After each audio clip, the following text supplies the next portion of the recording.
प्रत्येक माणसाचं जीवन शाश्वत आहे. मरताना वाचलेला खाण शाश्वत आहे. पोट जर पत्नी शाश्वत आहे मग या जगात शाश्वती काय?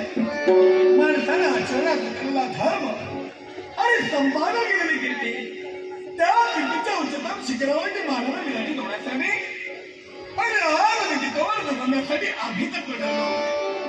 शांत दुनियाचं बोलासी न शांत ब्रह्मसूत्र नास्ती दृष्टा पडवल्या भिन्नच धर्मो व्यापरा क्षमेसारखं तप नाही, दयेसारखा धर्म नाही आणि कशेसारखा महारोग नाही.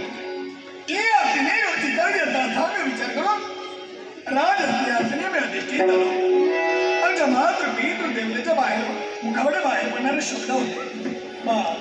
बोलण्याच्या हारामध्ये माणसाचं सौंदर्य करून दिसतं, पण घामाच्या धाराने त्याचं कर्तृत्व सिद्ध होत असतं.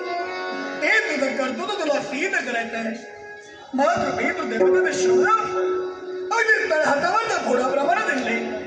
12 वर्षाचा प्रदीर्घ काळ गुरु आश्रमी घातला. सर्व विद्याभ्यासाचा मी पारंगत झालो. शस्त्र गणेला मी निपुण झालो. आणि 12 वर्षाच्या प्रदीर्घ काळानंतर राज्यात आमचं आगमन झालं. आम्हाला राज्याभिषेक करण्यात ठरवण्यात आलं. शुभवेळ शुभबोध शुभगलिका म्हणते वेदाडवी शरणागवी शापादवी राजप्रासादे उपस्थित होते. सप्त सिंधूचं जलाचं मस्तकी सिंचन करण्यात आलं. हा दैदिक मानते जखीरांच्या मस्तकी परिधान